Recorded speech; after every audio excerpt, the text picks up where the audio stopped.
Good morning, Seller Sessions. Isabella Hamilton with Rainbow and NF Tomic, and I have with me this morning Mr. Sean Hart. Good morning. Good morning, Bella. Thank you. You are welcome. You are in an airport. I am Pensacola, tiny little airport. I love it. This is how much dedication we have to show up so early in the morning for a podcast for you guys. I want to thank you so much for making time for us. Um, from the moment I met you, I just felt your energy as like out of control, kind of like mine, but I guess a little bit more, calculated and more stable. You're holding it in pretty well. But I love it. We immediately clicked, and I love having you on because you are a genius. So thank you for making time for us, John. Well, thank you for the kind words, but I don't know how reserved or held in I am. Maybe for our first Compared to lunch, me, but compared just to me. just wait. I will. I'll unveil the true me eventually. I love that. I love that. Tell us a little bit about you, Sean. So I come from a background of direct response marketing. Way old school. I actually earned this gray hair, Bella.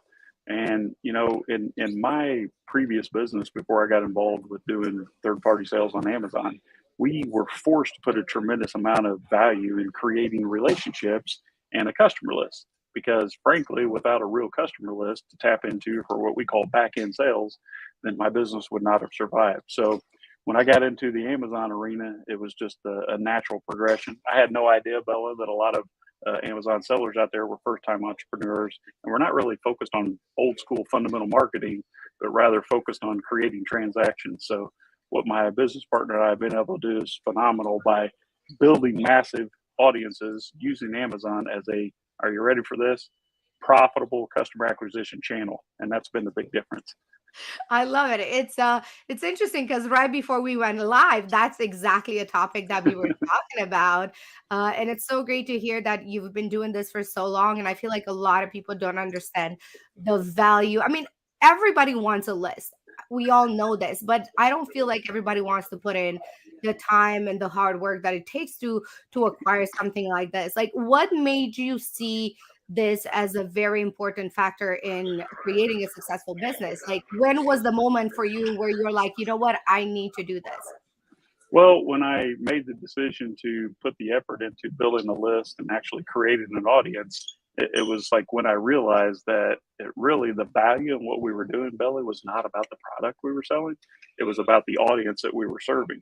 So we were actually collecting a massive customer list early on in 2014 when one of our mutual friend, Dr. Charles Livingston, who's founder of Life Boost Coffee, he come into my office and he noticed this huge pile of warranty registration cards that we were collecting through the mail from our Amazon product. And he was like, "So, Sean, why are you doing this?" And I said, "Well, the goal is to build a list, and then we'll use that list to solicit reviews for our product." And he was like dumbfounded. He said, "I can't believe you. As long as you've been in the marketing game, why don't you see the value here?" He virtually slapped me in disbelief. He was like, "Do you understand how valuable this is? How many names do you have?" I said, "About 20,000." And he just shook his head. He goes, "I guarantee you that you could turn that into money." And I said, "Well, show me, Charlie." So Charles Livingston actually created our first brand avatar, now known as the Sleepy Panda. We were selling a bamboo pillow product, and he sent out one single email and blew up our sales. We actually, in that one email, the first day, we created 25,000 in additional revenue with one single email. So right then and there, I was sold. I said, "Yes, Amazon that's the arena that we're playing in. That's the new platform, but it is not impossible to grow a customer list." And now Charlie's just showing me that I can actually tap into that list just like we did in my previous business to create a windfall of additional sales. And that's what we've been doing since 2014. And do you ask your customers like what is the next product they want to see? Like, how do you utilize this list beside that one first email? How do you, well, yeah, just answer that, and then I have so many other questions because I love this so much. This is so exciting. Of course. So a buyer's not finished buying until they say they're finished, right? We used to call upsells, downsells, cross sells, what have you. But once a customer is already digitally identified by raising the hand and saying yes, I'm a buyer of sleep products in this example, then we found that it's so much easier to just launch new products to that already that already made list of Amazon buyers who have already identified as being sleep product buyers. So we were able to build out an entire line around that brand. And then basically, my partner and I had launched 350 unique private label products in 1 year, actually in 10 months in 2015. And we just used this exact same process of list building and then using email marketing to create additional revenue by sending promotions through email. It's old fashioned, but it still works.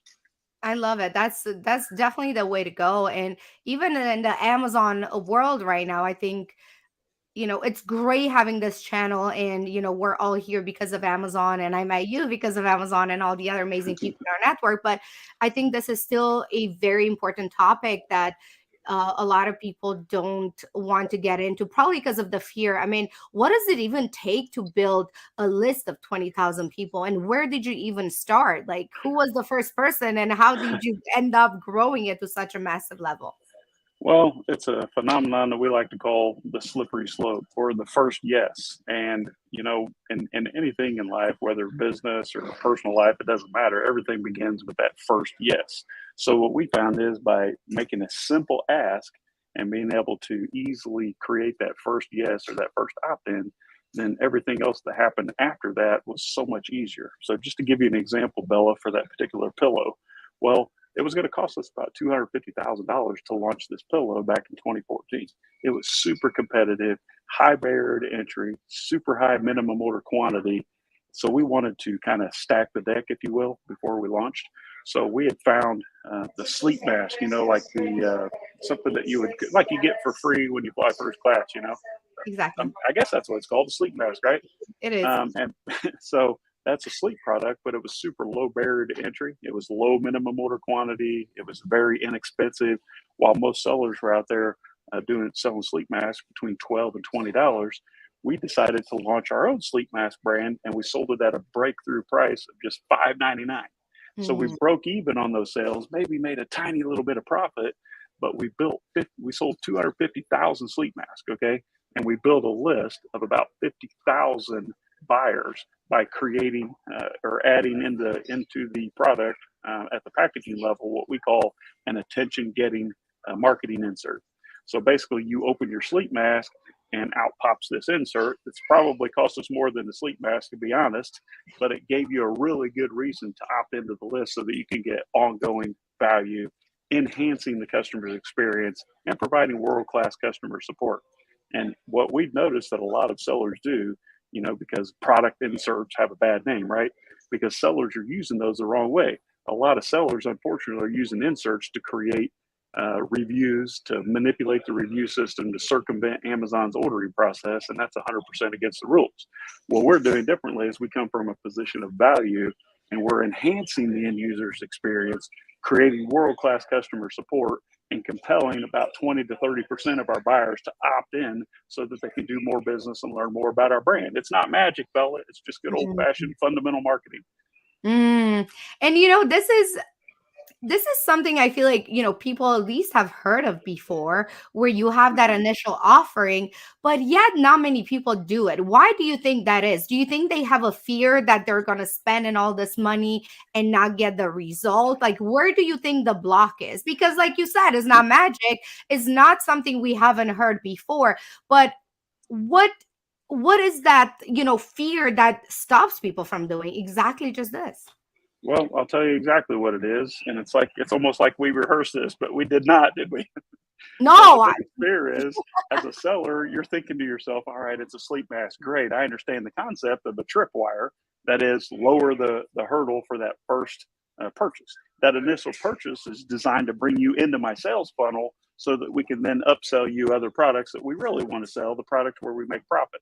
So what stops sellers from doing this, Bella, is that you're afraid that you're not going to be able to get that sleep mask ranked. It's like, I still have to do all this work and I still have to rank this sleep mask and I have to compete with all these guys.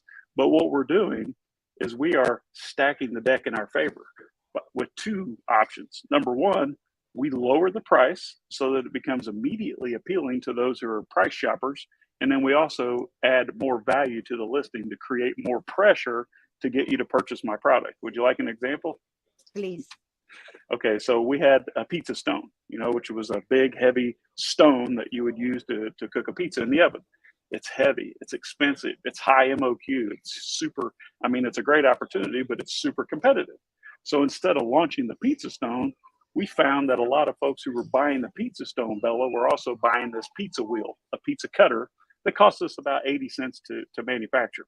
And they were selling this for like 15, 16, $17. So we launched a pizza cutter, and we did it at $5.99 or maybe even $4.99. I'd have to go look. But with that pizza cutter, yes, it needs to be ranked. How do you do that? So I'm attracting attention to buyers who are looking for a bargain. It looks the same in the images, only the price is cheaper, right? We also add a bonus product to the pizza stone. We're giving you a free medium pizza from Domino's, absolutely free for buying my pizza cutter.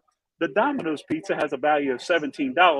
The pizza cutter has a value of, say, $12, right? Now we have a $19 value offer or value proposition for $4.99. It's an offer that's so ridiculously good, they feel stupid saying no to it. Sounds like I read this somewhere. You probably did. I did. I think we're both thinking of the same guy. I think we're both pretty infatuated, I would say, with Alex Hormozy. this is And this is Jim launch, but I have the other book in my bag. there's so many things I want to say about this. And one little break I want to take and just mention about Alex Hormozy and writers in general, and you yourself as well. You Right. wrote 2 books.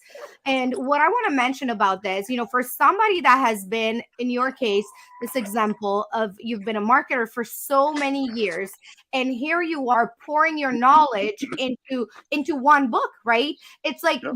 getting access to somebody's brain that they've been figuring it out all these years for, I don't know, 10, 20, $30, whatever it is, your book, Alex Hormozy. And that is why I'm so obsessed with books, because you can literally tap into somebody's knowledge that person might have paid hundreds of thousands of dollars in knowledge, and how important it is. So, I think everybody should buy your book, first of all, but we can talk about that later. Private label, millionaire secrets. That's right. That's I it. love it. But it's so interesting that you mentioned that, because if you really go deep into this, it's really launching another product. So for somebody that's launching their first product, they're like, well, I'm not going to launch a product to my product, even though they may see the value in it. So can you think of any other ways that somebody can create a list that's not this traditional route that you take? Because for you, it may be easier because you may have, a little bit more money than somebody that's just starting out. Well, everything that we do is a funnel, right? So it all begins with that very first opt in and that first yes. And I think where a lot of sellers are getting confused is you think, well, not everybody wants to opt into my list. Some people don't want to see marketing emails. I, for one, as an email marketer, am the first to look for the unsubscribe button, but I am not my own customer. And that's where a lot of sellers make a mistake. We're not trying to get everyone to love you and fall in love with your brand. We're only looking to sift and sort your customers to find that percentage of people who are willing to opt in because you're providing tremendous value and they are willing to open and engage in your emails. So don't get caught up in the idea where, I'm going to upset someone's going to unsubscribe. Well, big deal. Get them off your list, because even though they're a human, they're not willing to engage with you. That doesn't make them valuable for your business. And I don't want to come off like, one person on the list is worth more than the other as a human. That's not the case. Whereas marketers, it's our job to sift and sort out that list and to distill the list to find only that small percentage of buyers who are willing to opt in. So the best way to do that, if you don't want to launch a tripwire product or what we call a gateway product, is to create so much pressure inside of your listing for your existing product that your customers would almost feel silly choosing another option. And I like to give a dramatic example of, imagine if you were going to buy a brand new set of tires for your car. All right, we need new tires. You buy a brand new set of tires that cost you $1,000. But what if the other option was you get the exact same tires, same price, same brand, everything's exactly the same $1,000. But if you buy these tires, you also get a free oil change, free windshield repair, free car wash, and free inspection. Which one becomes the obvious choice, right? It's not even debatable. So what we like to do, and speaking of Alex, he calls it a grand slam offer. In my book, we talk about it's called a mafia offer. Make them an offer that they can't refuse, and it comes from the movie Godfather. So basically, you create so much pressure by stacking so much tremendous value inside of your offer on Amazon that your customer cannot help but choose yours. And then this allows you to increase your prices because you're giving more value. At the same time, you increase your conversions. Guess who Amazon's showing more love to when it comes to ranking? You're driving more revenue, higher conversions, more natural reviews, less returns, and you're creating an amazing experience. That's who Amazon's going to send the traffic to. Does that make sense? Absolutely. So what if you didn't have the pizza wheel and you only, had money to do the pizza stone, how would this translate into this particular product if you didn't have that list with the little pizza wheel? Well, imagine if I were to find some bonus offers out there. We call these affiliate offers or CPA offers. So if you open your browser and go to offervault.com, it's an aggregator of affiliate networks. And basically, affiliate networks are where major retailers like Domino's, like Nike, like Bed Bath and Beyond, Target, a lot of the brands that we're already doing business with every day. This is where they'll go make special offers to you as a publisher. If you have a list, you can make those free offers available to your customers. So, like maybe for the pizza stone, for example, you may offer a free Domino's pizza with the purchase of a pizza stone. All right. You've already created more value than the next guy. Now your $20 pizza stone becomes almost free because the value of a pizza is like $17, right? And then maybe add on some free pizza recipes each month. If you're buying a pizza stone or a pizza cutter, you're probably like to eat pizza. So you create this value proposition inside your listing that offers more pizza related bonus offers, maybe offer some pizza per month recipes, a pizza cutter, any number of items that you can use. What we're trying to do, like I said, and I hate to sound like a broken record, Bella, but we're trying to create an offer that stands out above any other offer available and screams, hey, buy me. I'm the obvious best choice here. If you buy any of these other products, then you're making a huge mistake because you're not getting all these extra bonuses. And by doing that, here's the magic. If you were to say, yes, I want to buy your pizza stone because I get a free Domino's pizza, you make it a no-brainer, right? Well, here's what I'm not communicating yet, but we'll get there, and it's all in my book, is that in order for me to redeem that free pizza, it doesn't ship from Amazon, right? You have to opt in through a funnel page where I can deliver to you through email your redemption code where you can go down to Domino's and get a free pizza. What does that do? That helps me build a list because I can't ship the pizza from Amazon. So how do you get it? The product insert, the attention getting device, compels you to opt in so that you can redeem your free pizza. I email you a redemption code. You take that to Domino's. Domino's gives you a free pizza. I've converted you to a customer. Domino's gets a new customer to market to. And the whole beauty of this is Domino's even paid me $3 for giving you a free pizza. How crazy is that? That was my next question. Like, how much did you pay Domino's to do this offer for you? But it sounds like they paid you. They pay you because Domino's wants that extra traffic so badly that they're willing to pay us as marketers for that traffic. It's like a seller paying Amazon sponsored ads to get more traffic. It's the exact same scenario, right? Only Domino's or Nike or any other retailer out there, Bed Bath and Beyond, Huggies, doesn't matter. There are offers out there that will fit almost any product category that are available for you. So you get to spike your conversion rates, you get to increase the value to your end user, you get to build a valuable customer list, and at the same time, your customer gets to enjoy a free bonus. The retailer gets a new customer. I mean, Bella, why do you think McDonald's and Burger King all want us to download their smartphone app? It's not because they want to give us freebies. They want a way to communicate with you directly, right, and personally and intimately, so that they can send their offers to you. It's marketing. It's beautiful. I love it. I mean, these are the things that get me excited. Like just talking to you right now, I want to launch 5 new products, and I hate selling on Amazon. I know you are like, wait, aren't you like, don't you own Rank Bell? Like, yes, but that selling on Amazon, it's another beast.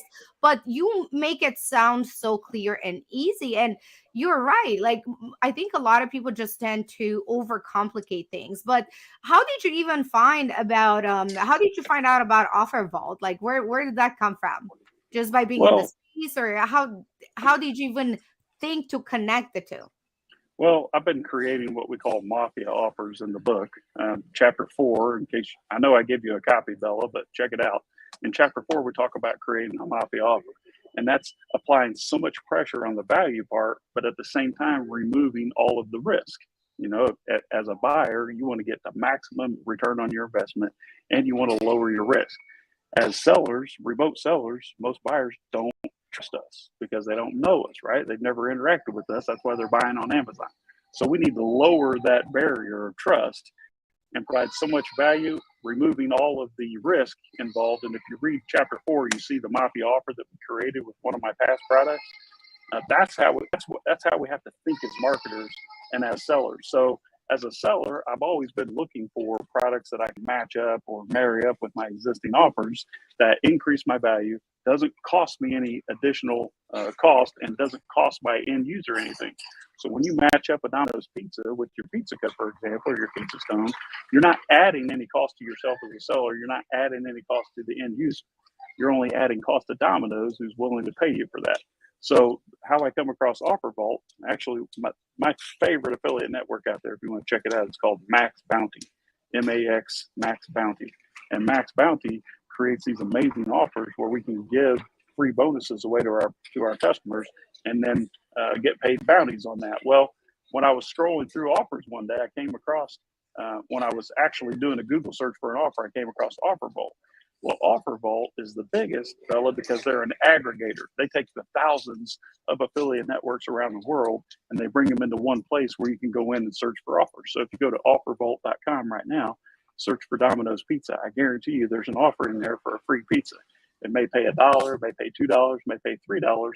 But if you click the offer, it'll take you to the network that actually hosts that offer. And in some cases, that might be Max Bounty.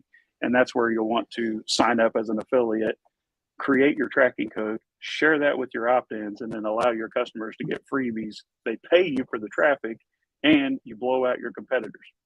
That is so beautiful to hear. So the insert that you're putting into these packaging, like how are they different than just your regular insert? And how come yours is, it's safe? And how Okay, can somebody makes it safe? great question. So inserts got a bad name back in 2015, 2016, because a lot of sellers would they'd say product inserts. Oh man, I don't want to hear that one. You know, that's going to get me in trouble. And what happened was a lot of sellers out there were using product inserts to build a list so that they can manipulate reviews and circumvent the order process. Those are the two big no-nos in terms of service. If you're asking for reviews or if you're asking for an opt-in so you can send a free unit in exchange for a review, well, you're breaking the rules. And that product insert will get you closed down. But I challenge you to go find any major consumer packaged product for sale on Amazon that does not have contact information in or on or both in and on the packaging. You can't find one. I mean, it's normal business. That's how we deliver rebates. That's how we deliver coupons. That's how we deliver customer service. So if you're not breaking the rules, you're not circumventing Amazon's ordering process, and you're not manipulating the reviews, all you're doing is adding value and customer support and enhancing the end user experience, then Amazon loves you. If you're doing anything outside of that, then Amazon's going to make you pay for it. And that's why inserts, I should say, have a bad name, because back 5-6 years ago, sellers were using it in the wrong way by manipulating the Amazon algorithms. And then Amazon said, no, you're not allowed to put product inserts. Well, that's insane, because every single packaged good in Amazon has contact information and an opt-in option in or on the packaging, if not both.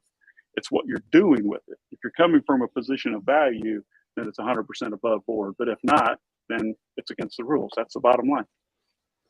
Do you have any example of what inserts look like in your book? Yes, actually, I do. We have simple inserts that would just say, hey, stop, before you use this product, go view this important safety information video that tells you how to use the product correctly. Sometimes we flip the script and we'll say, we'll put a green sticker on there that says, go check out this free PDF download right now to show you how to avoid the top 3 mistakes that a lot of our customers have been making using our product. Depending on the product positioning and what position of value you want to come from, it could be as simple as a sticker on the top of a the supplement. I know you work with a lot of supplement companies, and we work with a lot of supplement companies as well. That sticker could be, in order to get the best use from this product, go view this video now, and there's a QR code to scan. You go to the website where you opt in with an email and or a phone number, and then you get to view that valuable information. So if you're coming from customer service, like I want, at the end of the day, Bell, I want to help you as a consumer get a better experience with my product. Amazon loves that. It increases natural reviews and it lowers returns. So you never just say on an insert, hey, this if you buy this pizza stone, you also get a free pizza from Domino's. No, it's actually in the listing, in the bullets, it would say, and there is an example in the book. On the bullets itself, it would say, if you buy this product, that like instead of the bullets telling you about the benefits, it'll say also comes with a free this, this, and this. Actually, is it okay to share a URL? Yes, of course. Okay, so if you go to listing value stack, listingvaluestack.com, you can see a complete walkthrough and an example of some magnetic eyelash extensions. Mm-hmm. One of the magnetic eyelash extensions sells for $17.99. The other one, side-by-side comparison, sells for the same price, $17.99, but also offers a free premium mascara, a free laser hair removal tool, a free eyebrow gel color, and free something else. There are 4 free bonuses in that exact same listing. Same product, same price. But if you buy from option B, you get all these free bonuses. And you can check that out at listingvaluestack.com. Beautiful.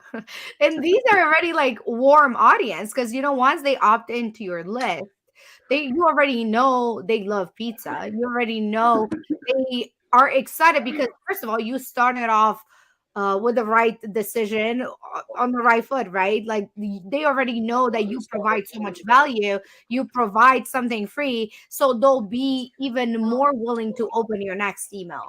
Is that usually how it works? Absolutely. It's segmentation. If you're purchasing dog products, it doesn't necessarily mean you're going to purchase baby products and vice versa. So what we like to do is segment the list by category and niche, and then also the amount of times that you purchase. So it comes down to recency, like how recent was your order, frequency, how often do you order, and then the value of your order. So that is to say, if you purchased yesterday, then you're worth more as a consumer on my list than someone who purchased last year.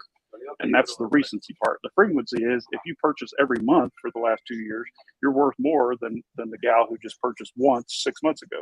And then the value of the order is the third way we measure this and segment it, and that is the entire value in aggregate. That is your lifetime value of you as my Amazon customer. How much in total have you spent with me over the life of our relationship? And that's how we measure and segment those audiences. So I apologize for the background noise, but I think a flight just deboarded here.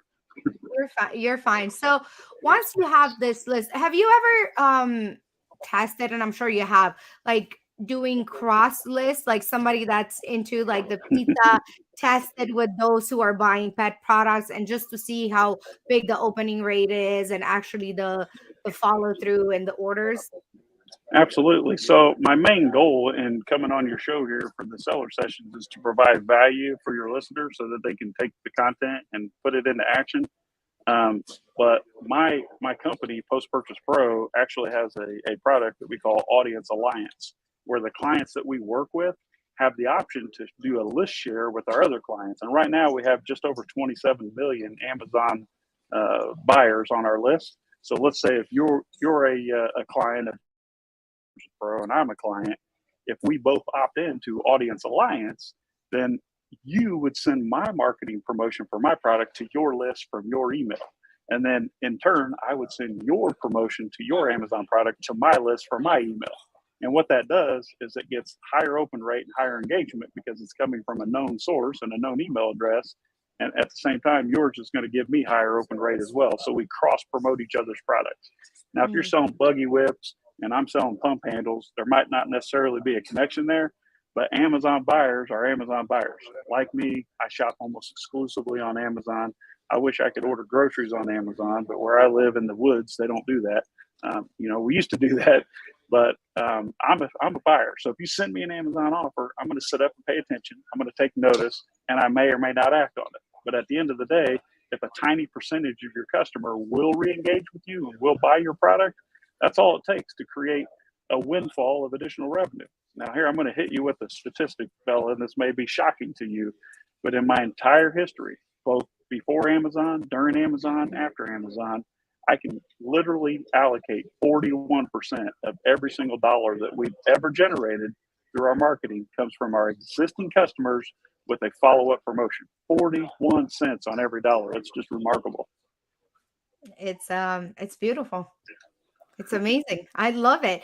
So so I think I'm understanding a little bit more about your list swap. So once you do that, what it does, it keeps your list also active, right? Because you may Absolutely. only have an offer on your products once in a while. So when you do the list swap, does that keep them warm and engage a little bit? Is this a benefit you see from the list swap? Definitely.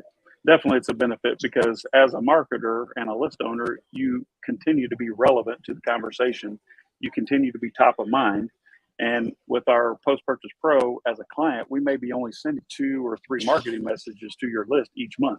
So if you join our Audience Alliance program, now you may be getting 5 or 6 marketing messages. I know that sounds like a lot to somebody like me who absolutely does not want to get marketing messages, and I'm the first one to look for the unsubscribe button. But a lot of folks out there enjoy getting these messages. They're not just a coupon with an offer. We're talking about messages that are conversational in tone, talk about it. Like I may say, hey, listen, as a valued customer of my brand ABC, let me introduce you to Isabella, who has an amazing pizza cutter. We think that you'll like it. She's a good and trusted friend. Here's an offer. Here's a coupon code to get 10% off instantly. Click here to go check out. That's a nice warm handoff. Mm. It's not just a cold message going, hey, here's an offer, go look. It's like, check out my good friend Bella and her pizza cutter. She's doing something that a lot of pizza cutter manufacturers are not doing. I know that you love pizza or kitchen supplies or cooking materials, whatever it is. We think that you'll like this. Here's a special offer for you. And that comes off a lot better. Mm.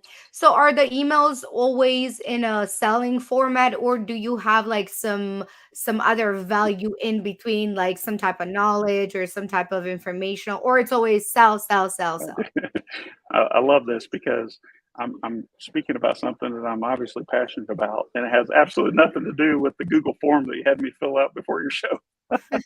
Listen, nobody knows about that. That's more of internal. That's how I That's get to okay. people.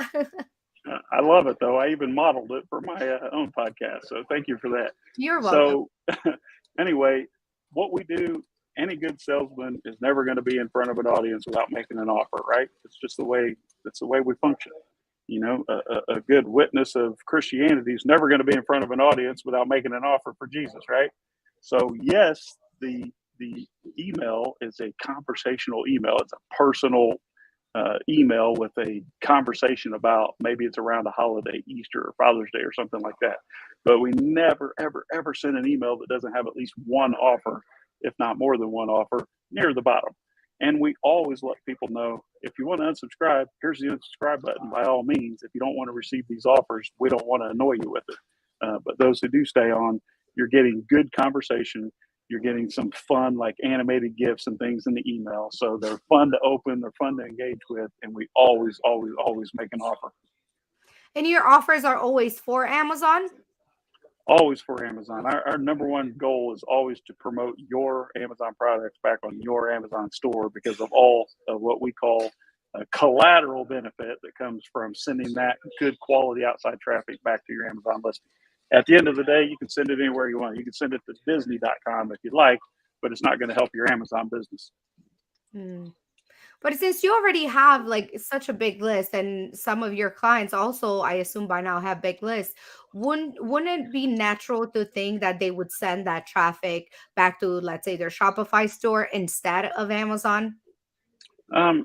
Some people do that, but we're always advocating to send the traffic back to Amazon because it's not only about creating that additional revenue, Bella. What we found is that by sending good quality traffic that are, people like me who like to shop on Amazon, traffic not from somebody in Bangladesh adding you to their wish list to try to spike the algorithm, but good quality Amazon shoppers who have demonstrated already historically to make purchases. Okay. If you send that traffic back to your listing, Now, this may come as a surprise to you, but you're a very intelligent woman. Even if that traffic doesn't convert to a sale, Amazon's still giving you an immediate boost in page rank because they're rewarding you. The algorithm is rewarding you for that good quality traffic from an external clean URL. That's what I call collateral benefit. Yeah, I mean, this is something that I always advocate for.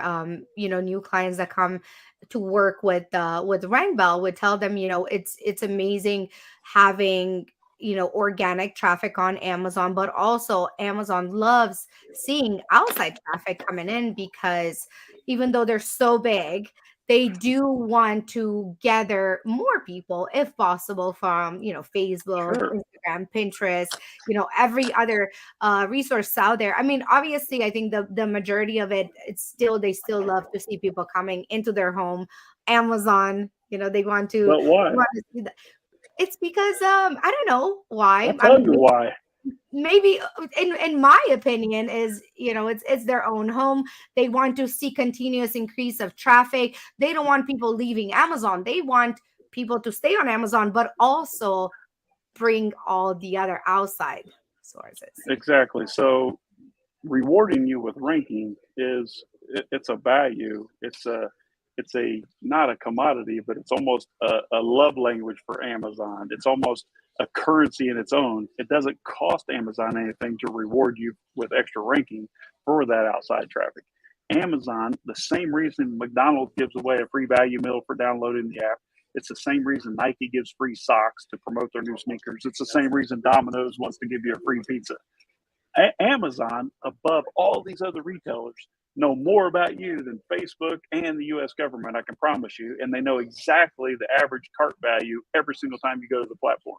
So Amazon knows that if they can get me back into Amazon.com, into the platform, they know I'm going to purchase a few items. They know I'm going to add more to my shopping cart. They know I'm going to check out, right? It's all about AOV.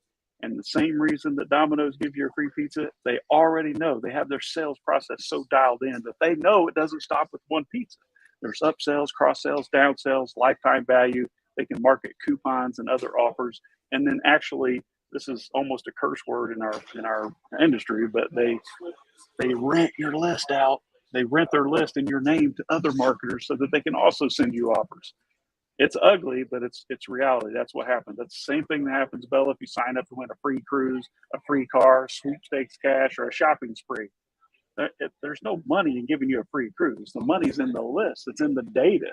It's in the information, the person. It's the audience. They're selling your data to other marketers because you've already digitally identified yourself as being interested in a particular category, like a cruise or a car.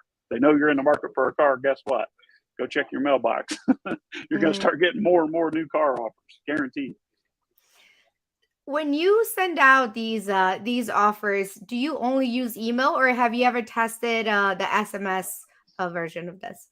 We use both email and SMS. SMS you have to be a little bit more careful with because the rules are a little tighter, a little more stringent. Like, for example, you can't send on Saturdays or Sundays. You can't send more than twice per week.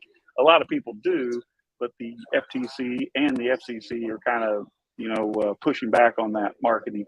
Email, on the other hand, you can opt out anytime you like. You own the list. You can email as often as you like, or not email at all. It's an asset that as a marketer and a business owner, Bella, you pay for it once, right? Or you earn this traffic once, but you own this traffic forever and ever, and no one can tell you. Even chatbots are pretty awesome, right? We have some mutual friends who are huge into chatbots. It's a great way to communicate, but who owns the platform? If you're using ManyChat, you still have to play by Facebook's rules. They own the asset. An email and an SMS list is an asset that you own forever. No one can control it. If MailChimp says you can't send any more emails, guess what? Aweber will happily take your money. If Aweber says no, you have ActiveCampaign or Klaviyo or any number, hundreds and hundreds of email service providers out there. So to answer your question, we use email primarily. We always back it up with SMS text messaging because it's the most personal way to communicate, right? You texted me right before I got here. Yeah, I did.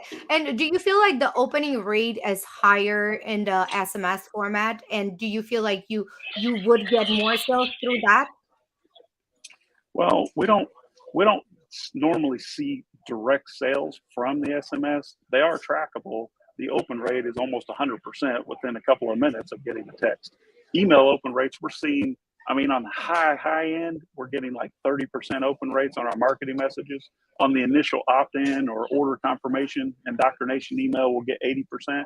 But normally we'll see 20 to 30% open rates and about 12% click-through rates, which is actually pretty phenomenal if you look at the industry as a whole. But if you open an email and click to go through, you're more likely to make a purchase. We have stats on this. I just don't have them in front of me. But for SMS and text messaging, those are more for branding and for kind of indoctrination and getting you to be more comfortable, more familiar with our brand. Most of the time, if we send you a text message, you're not going to click and go purchase. But that's not the case with email. I'm not saying we're not going there eventually because the world's changing every day, but we'll see the majority of our actually click through to order on email versus text. What are some other marketing techniques that you've seen that work? Do you ever use all these social media platforms? And which one have you seen that actually works and you love using, or none of them? Well, I'm not a social media person myself. In fact, I don't even manage my own accounts. There are 3 people who manage that for us. We never try to like generate sales on social media. We just try to generate like brand awareness and like a nurture, like relationship nurturing, that type of thing. We try to use social media to validate what we're doing as a company and what we're selling as a product. But as far as generating revenue that can be allocated to that, I've never had a lot of luck using my own following on social media or my own list on the chatbots versus just paying for consumers because, Facebook has the data. They know who's going to click through. They know who's going to order, who's going to purchase. And at the end of the day, it's not a large percentage of your following.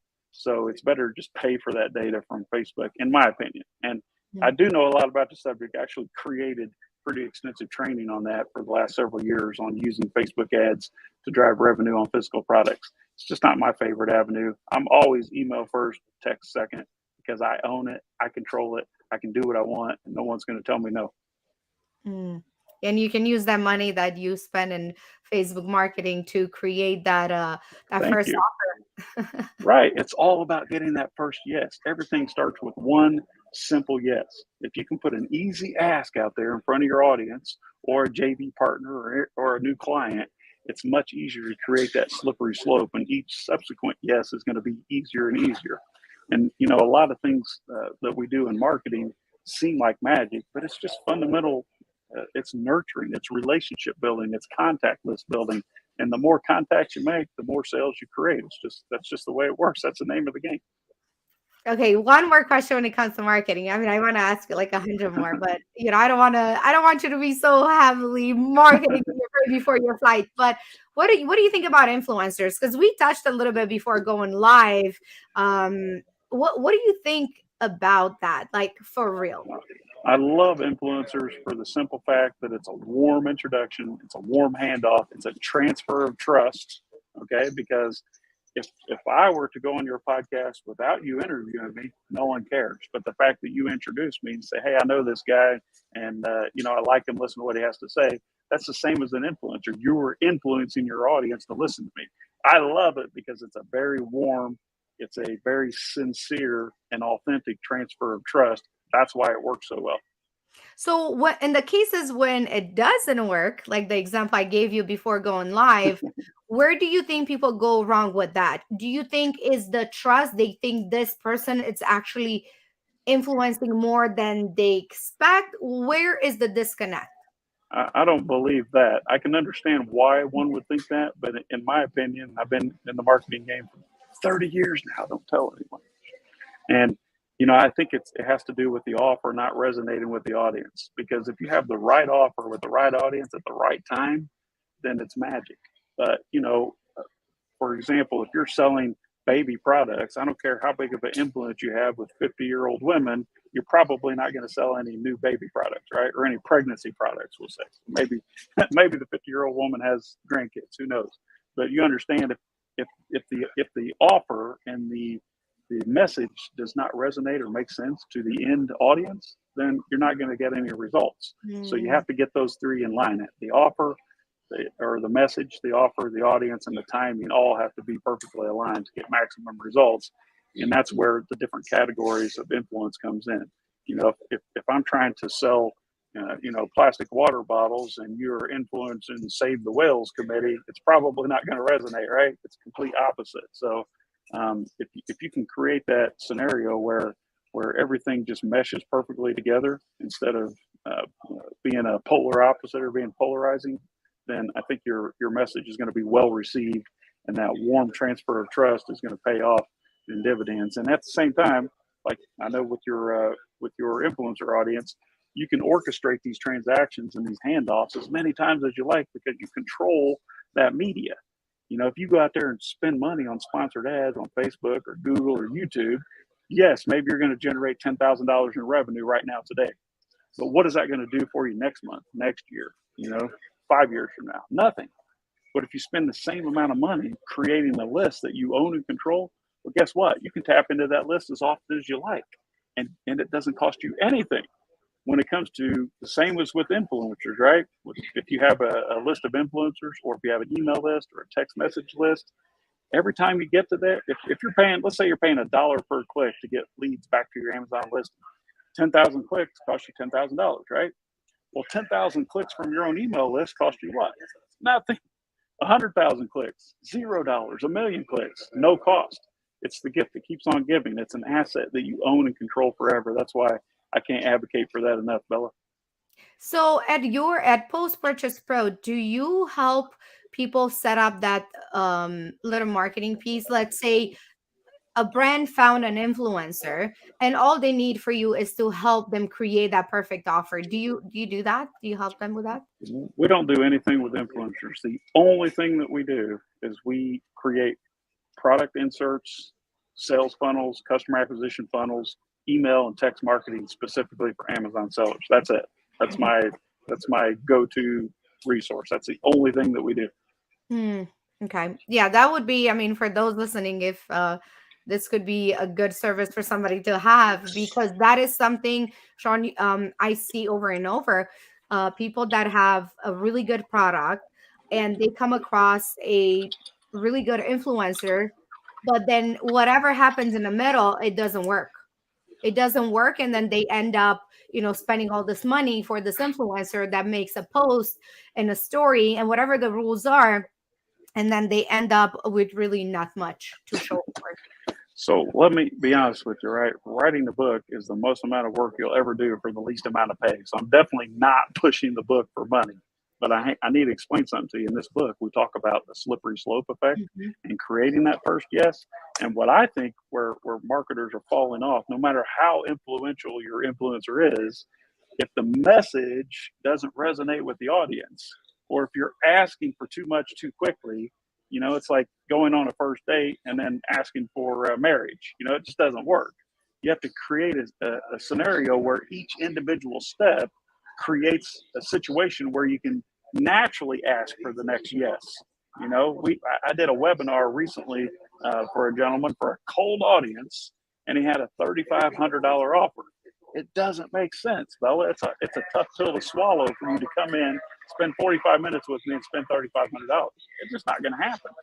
You need to slow walk that and maybe put an offer out there to your influencer network that doesn't ask for a big yes. You just need one tiny little yes, just one opt-in that starts the ball moving in your favor. You start that snowball effect, and then you create the funnel, okay? The more you throw in the top of the funnel, the more you're going to shake out the bottom of the funnel. All right. But I think where people are making a big mistake, like I said, is they're going out there with this huge ask right out of the gate with a cold audience they don't know you, they don't like you, they don't trust you, and you're asking for too much. Start small, get that first yes, and then each subsequent yes will be so much easier. This makes so much sense because, in this case, paying an influencer 20, $30,000, the natural instinct is like, I want to make that big sale. I want Don't them do that. to sell a product that's $150, right? Or whatever. But the way you explain it makes so much sense because just like the insert on Amazon, just like you mentioned on Amazon, you want to make sure that you give them something, an offer that they can refuse. And then once you have that, then you can explore all the other options that are in your hands. That's It, beautiful. it's the gateway. You have to get that first nod. You have to get that first yes. And until you do, you're an unknown. You're untrusted, right? You're not going to be effective. It's Mhm. not about making an immediate return on investment, especially when you're paying for that very expensive media for an influencer. It's about capturing a small percentage of that audience to come into your sales funnel, where then you nurture the relationship, you sift and sort and find out the buyers from the liars. And that's where you're making a big mistake. You guys see why I like Sean and why I wanted him on. You're just full of knowledge. Tell us some other things that you have in the book, because I know we didn't have really much time to talk about that. But I do want people to know about your book and everything that you put your heart and soul into. Okay, well, I'll give you a quick synopsis. So the book starts out with a story when I had just recently gotten married back in 2008. My new bride wakes me up in the middle of the night asking me, why in the heck are all my credit cards being declined? I'm supposed to be this wealthy, knowledgeable businessman, which I'd been in business for 20 years, at the time. And, as far as she knew, I had all my stuff together, okay, for lack of a better word. So she wakes me up. We already had our first son. The second one just come along. He's about 8 days old, and she's waking me up out of a dead sleep going, what's going on? So what had happened was I had stumbled on an opportunity with a product called iHeater. It's an infrared space heater, all right? This is back newspaper ads, television ads, and things like that. What I found is an opportunity where I was able to put $1 in advertising and get $27 in return. So I went all in. Like I literally mortgaged my house that I had paid for. I maxed out my credit cards on Google Ads, and I'd went all in on this business at the time. And I'm not like I was 30 years old. I was already independently wealthy, but I found an opportunity and I had to go all in. And what she had called me out on was with $30,000 worth of Google Ads, Bella. Imagine this: 30 grand in Google Ads, AdWords. I'd created $1.6 million in revenue with this product, and that's how the book starts out. That's Mm. when I learned the value of creating a customer list, because it was either this: give the money back and cancel the orders, or go to China and figure out how to fulfill the orders and make about 700,000 in profits. What would you do? Not having inventory to me was not a good enough reason to stop selling. So Mhm. the first story in the book tells about how I took my customers 1.6 million. I went to China. I sourced the product. I fulfilled the orders, therefore the promises, and I created this huge business that I sold to private equity 3 years later for $13 million. And it all started with $30,000 in Google Ads and a wife who trusted me, and an American Express, a corporate American Express card. So that's the first story in the book. And then we talk about because that was direct response marketing. Basically, I place an ad on television or newspaper, and then we track the results from each individual ad. I'm bringing calls into my own call center, right? I had a 100,000 square foot warehouse and call center, over 100 employees, every single ad, and we did over 4,000 unique ads every week across the country from coast to coast. Every ad had to be tracked down to the exact return on investment for that ad. And I talk about how to do that in the book. Well, direct response marketing, it wasn't that I was smarter than everyone else. I just had a lot of experience. When I started Amazon, I took those exact same experiences and transplanted those into my Amazon business, and the results were just outstanding. And so I talk about in the book how to use good fundamental marketing, list building, nurturing, increasing average order value, the value of the lifetime value of a customer, and how important that is. And we talk about in the book about how I created a list from my warranty registrations from this heater product that you'll read about. I had about 70,000 people on that list, and every single time I sent a postcard in the mail, we would generate $500,000 in revenue. That, Bella, is how important and how valuable a customer list is. How many times did I send a postcard? As fast as we could lick the stamps, because every time I sent it to the same list, it continued to produce the $500,000 in sales. It was just crazy. You don't stop at McDonald's every time you drive by, right? But every Right. now and again you do. That doesn't stop them from advertising. And so what Right. I found out is the more you tell, the more you sell. Just because I Right. sent you a postcard last month doesn't mean I'm not going to send you another one this week. Maybe you didn't see it. Maybe you threw it away. Maybe the dog ate it. Maybe it didn't resonate. Maybe you weren't cold. You didn't need a heater. Mm. You have to continue to put your message in front of your audience so that you can continue to produce results. And so I collected, I think we did 9 million the first year, 20 million the second year, 27 million the third year, all using these strategies. And then I sold that business. It was valued at $30 million. I sold majority interest for 13 million, cashed out at 36 years old and retired.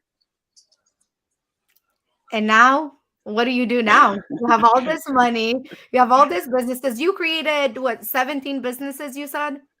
Amazon, we sold 17 Amazon brands, yes, since 2014. The guy that my co-author of the book, Seth Stevens, he actually, and we tell the story in there how he worked with me while he was in college. He interned in my marketing business.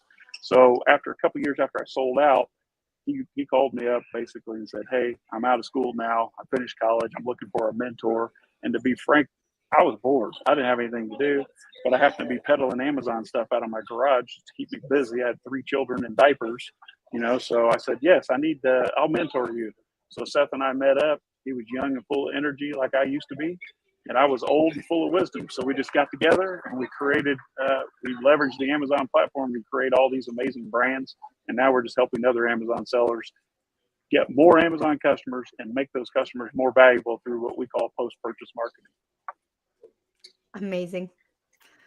Thank you. What else can I say besides just amazing? I mean, I can tell how passionate you are about helping others, and I feel like that's why we clicked so much, because that's also my passion. And when we met, it was just like, oh my God, there's so much to talk about.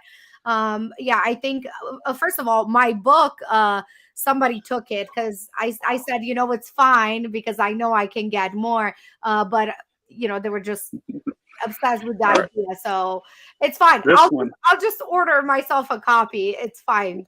Well, this is available on Amazon in hard copy or paperback or Kindle. And my co-author, which you met, Seth, and I actually recorded the audio version in a studio ourselves, so you can get the audio version on Audible. And what I'll do here, my flight's not ready to board yet, but when we finish this call, I'll send you a link where you can go download an audio version for free, Bella. Awesome. I'd love that. Yeah, I've been into Audible books lately because I drive so much and I want to maximize my time. What are some things that you do before we leave? Because I know you do so many businesses. You're traveling now. You're going to Paris. How do you schedule your days? Are you like super organized? You wake up a certain time and this. Like, well, tell us some of your secrets before you leave. I'm a super light sleeper to begin with, so I constantly make lists on my phone. I don't care if I'm packing for a trip. Like right now, I'm on my way to Paris for that Amazon event we were talking about. So I create lists. I'm like, here's what I need to get done, and then I sort the list out by whichever items on my list are going to produce the most amount of results and the biggest win for me personally. And it's not only measurable by dollars and cents; it's measurable by feeling of accomplishment.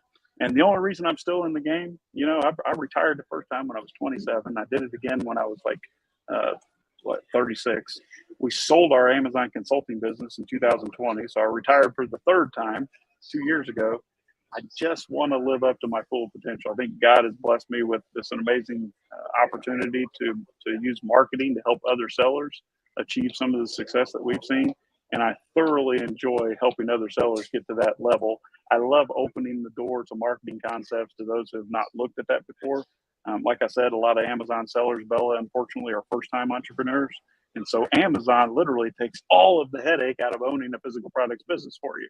You have no idea what we used to do. We would source the product, manufacture the product, design, package, import. We would do fulfillment, inbound sales calls, customer returns, credit card processing, all of the marketing in-house. Amazon makes it simple. Just give people what they want to buy on Amazon and cash your check every 2 weeks. It's pretty simple, right? Mm-hmm. But what we've been able to do is apply good old-fashioned marketing to our Amazon physical products business, grow these massive brands, and then sell them faster and for higher multiples than all of our peers, because we have the holy grail, a customer list. Not a list of transactions, Bella, a list of real live customers who are willing to do more business with us ongoing. And that's what makes the difference between our business and the others. While Amazon sellers are out there making sales to create customers, we're creating customers on Amazon so that we can make sales ongoing forever, hopefully. Mm. Thank you. Thank you, Sean, for that. So people know where to find your book on Amazon. Are there any other ways that people can reach out to you or find out more about you? Yep, sure. So we have a private Facebook group. It's called Private Label Millionaire Secrets. So you can join the Facebook group. It's free. We share a lot of strategies there. I don't manage it, but you can, I think, send me a message or something in there. And then we have Post Purchase Pro has a Facebook page. I believe it's called a fan page. And then our podcast. Can I plug the podcast? Is that appropriate? Absolutely. Let's So if go. you on all the platforms, my partner Seth and I, who co-authored this book, we have a podcast called Post Purchase Podcast. You can do it at postpurchasepodcast.com or search it on any device, any of the platforms. We're on Spotify, Google, Apple Podcast, all the above. We do it. It publishes once a month, and we share all kinds of great strategies on there, and share some other ideas of how we can engage with you offline. I love it. Thank you so much for your time, Mr. Sean. You have a safe flight to Paris. And I know we will see each other very soon at one of the events coming up. So thank you for your time today and say hi to Seth and everyone. I will, Bella. Thanks a lot. I appreciate you. Take care.